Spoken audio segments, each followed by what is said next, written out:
je vous propose là sur la deuxième répétition, enfin sur la deuxième, on va continuer une ou deux fois sur cette situation. Passe de soutien interdite. On ne joue que vers l'avant.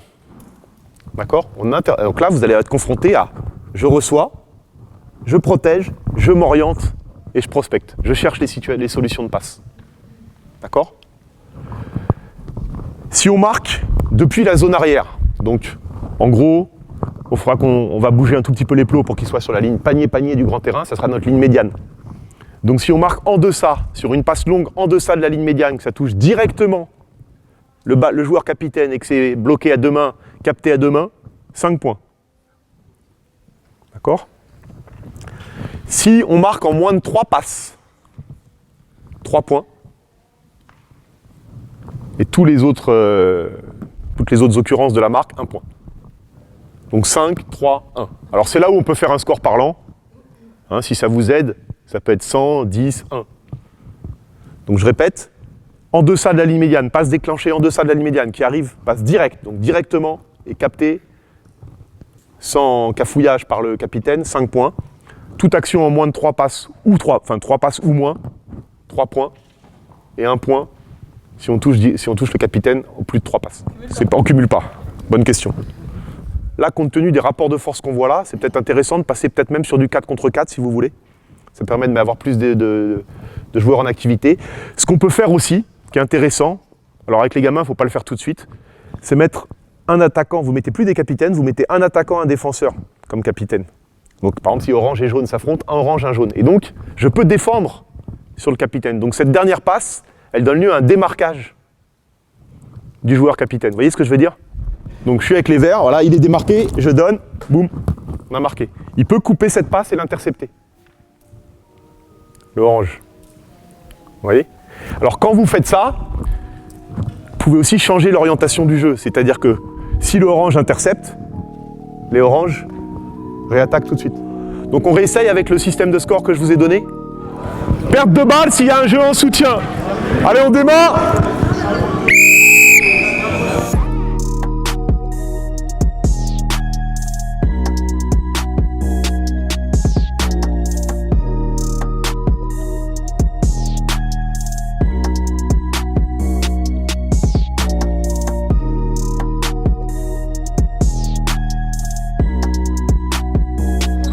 Ouais, face au jeu tout de suite, voilà, cherche, attends une solution, montrez-vous.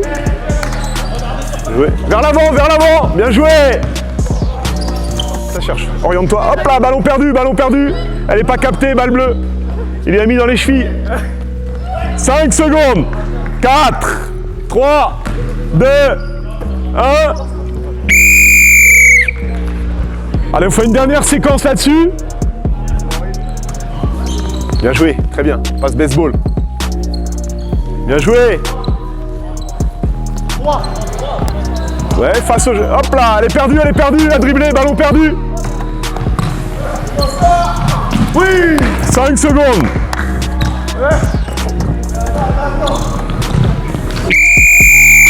Alors, vous avez vu, avec ces nouvelles contraintes, il y a beaucoup de choses qui ont émergé. Bon, le jeu vers l'avant, globalement, c'est à peu près résolu. Ce qui m'intéresse à travers cette consigne, c'est que les gamins construisent une espèce de systématique d'action quand ils deviennent porteurs de balle. Alors évidemment, ça ne se fait pas comme ça, hein. Ça met du temps. Il y en a qui sont en difficulté là-dessus. Qui est réception, je répète, hein. Je m'oriente. Si je suis gêné petit à petit, s'il y a de la pression défensive, on va leur apprendre à mettre un petit coup de balai avec le ballon, là. Alors c'est là où la règle du cylindre, liée à la règle du non-contact, est importante, hein. Leur faire comprendre qu'ils sont le maître du jeu dans leur cylindre, et qu'ils sont propriétaires de leur cylindre, et que si on vient les gêner dans leur cylindre, il faut les protéger, donc il ne faut pas hésiter à siffler ces fautes. Ça peut être compliqué. Éventuellement, vous mettez une petite bulle de sécurité pour vos élèves en difficulté quand ils reçoivent le ballon, pour qu'ils puissent construire justement « je reçois »,« je m'oriente » et « je prends l'information vers l'avant ». Alors quand on le dit, c'est facile, hein. À faire, c'est long, ça peut prendre des semaines. Il y en a qui malheureusement n'y arrivent jamais complètement. Et notamment, je cherche cet appui profond si possible. Les gamins, ils ont souvent, mais c'est normal, hein, au niveau cognitif, une vision très limitée au départ, très centrale, et peu développé. Nous, ce qu'on essaye de créer, c'est une vision un peu plus périphérique, donc faire certes sur la largeur, mais aussi sur l'appui profond. Et ça préfigure un peu le jeu de contre-attaque. Vous allez avoir des gamins qui, très vite, sont à l'aise sur ces passes un peu plus longues et leur permettront d'avoir des tirs faciles. D'accord ? L'idée, très vite, c'est d'introduire évidemment le tir, hein, Donc on va le faire, si vous voulez, au moins une fois, là, où on rejoue cette situation-là. Mais cette fois-ci, on utilise la cible. Parce que c'est vrai que ça peut être long après, si vous... Mais là, c'est comment dire, le format, la configuration formation qui fait ça. Avec des élèves, vous resterez moins longtemps sur un jeu sensible. Ils seront frustrés, ce sera légitime, leur frustration. À un moment donné, il faut qu'ils tirent au basket. Par contre, on va valoriser à chaque fois tout ce qui est tir à 1 contre 0. À mon avis, il faut tout de suite un système de score différencié sur les conditions de tir. Donc vous préfigurez là aussi feu vert, feu orange, feu rouge. Et le tir en feu vert, dans un premier temps, c'est je suis près de la cible. Au besoin, on fait un marquage au sol, une raquette, si on est d'un terrain dans la largeur. Alors on fait attention au plot, que ça ne glisse pas trop. Si on peut avoir des lattes en plastique, c'est un peu mieux. Et tout panier réussi, 1 contre 0 dans ce secteur-là, vaut 3 points par exemple. Donc vous gardez la règle du panier à 3 points qu'ils connaissent tous, mais vous inversez un peu par rapport au basket fédéral. Et par contre, dès lors que je tire à 1 contre 1, ça vaut plus qu'1 point. Okay. L'idée, quel que soit le système de score que vous choisissez, ça peut s'adapter ça, hein, c'est de sensibiliser l'élève à la qualité du tir qu'il prend. Donc assez vite d'introduire cette notion de choix et de différencier. Il y a un défenseur en barrage ou il n'y a pas de défenseur en barrage. Ça c'est important. C'est le premier critère. Ensuite on verra, est-ce que je suis équilibré, est-ce que j'ai le temps de viser la cible, etc. Mais c'est important de les sensibiliser très tôt là-dessus. Sur la situation, il n'y a pas eu beaucoup de cas, il y a eu quelques fautes très peu. Avec les élèves, vous allez avoir un paquet de fautes. Donc c'est aussi l'occasion de travailler en situation, en acte, plutôt que par des grands discours sur le règlement. Alors c'est compliqué, parce que si vous avez 3 terrains à gérer, il ne faut pas être partout. Donc à un moment donné, vous choisissez de rester sur un terrain 2-3 minutes, et vous allez être très rigoureux sur l'arbitrage. Si vous avez des élèves qui peuvent vous aider et qui sont compétents, c'est encore mieux, mais c'est pas toujours facile, notamment en 6e, 5e. Et même si je suis spécialiste de 6e, le petit gamin, c'est encore autre chose d'arbitrer et de savoir faire respecter le règlement. Parce que vous allez avoir beaucoup de contacts, vous allez avoir beaucoup de violations, notamment sur ces problèmes d'appui. Et la chose la plus fréquente que vous aurez, c'est la passe qui n'est pas très précise, le gamin qui court vers l'avant et qui est la cavalcade. Alors encore une fois, c'est là où on peut être tolérant. Ça peut être 3, 4 appuis dès lors qu'il y a la volonté de s'arrêter et de s'équilibrer. Si vraiment vous avez des élèves qui sont en difficulté, mais je pense que ça vous le savez hein, de vous-même, le jeu vers l'avant, obligatoire, vous pondérez cette consigne. Et on privilégie la continuité du jeu. S'ils ne trouvent pas vers l'avant, qu'ils arrivent à protéger, à faire une passe en soutien, plutôt qu'en appui, c'est pas dramatique.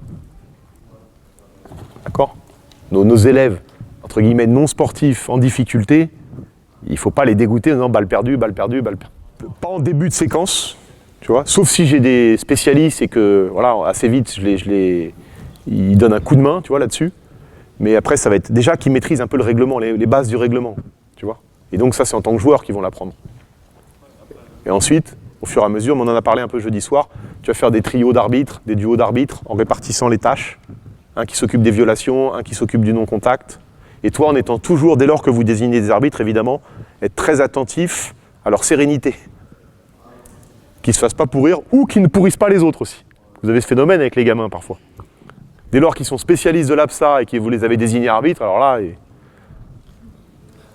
c'est les empereurs sur le terrain. D'accord ? Donc il faut faire attention. Et puis ils ne sont pas tous pédagogues, mais c'est normal. C'est pour ça que c'est dur. J'ai dit que l'arbitrage, ce n'était pas forcément possible dans tous les contextes et pour tous nos élèves. Tu vois ? Si on peut le faire, c'est évidemment que c'est mieux. Il ne faut pas qu'on ait cette espèce d'épée de Damoclès au-dessus de nous, arbitre. Tu vois. Moi, avec les élèves, je le fais en 3 contre 3 plus 1, ce premier match-là. Je mets toujours un joueur de joker et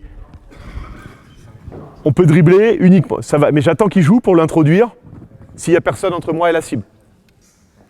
D'accord ? Donc évidemment, qu'à un moment donné, on va introduire le dribble, mais tout de suite, c'est l'idée, couloir de jeu direct et libre. Alors on ne va pas l'expliquer comme ça aux gamins. On va leur dire le chemin vers la cible est libéré, la piste d'atterrissage est libre, je peux dribbler. Ok ? Mais sinon, on est dans une progression par la passe. Ça rejoint ce que je vous disais jeudi. Le basket, en tout cas en milieu scolaire, et même je pense le basket fédéral, est un jeu de passe où de temps en temps on va dribbler et avec une intention tactique bien particulière. Alors que chez les gamins, spontanément, c'est le basket, c'est le jeu où on dribble, où on regarde le sol, on tape, et puis quand on ne sait plus quoi faire, on se débarrasse de la patate chaude. D'accord ? Donc on essaye d'inverser complètement cette représentation. Okay ? Alors parfois ça va frotter un peu, mais Je pense que c'est une condition indispensable pour que votre séquence de basket soit du basket. Et du basket profitable à tout le monde. Ok, donc on essaye ça. 3 contre 3 plus 1 ou 4 contre 4. Dribble interdit, sauf s'il n'y a personne entre moi et la cible. Ok. Vous faites attention, notamment sur le tir en course. Les conditions ne sont pas optimales, on ne peut pas tapisser tout le grillage de Dima. Donc faites attention. Par contre, c'est une variable didactique redoutable pour apprendre à gérer sa vitesse et construire une impulsion vers le haut. Ouais, voilà. Toujours un joker. Comme, si vous voulez, ouais, vous choisissez par terrain.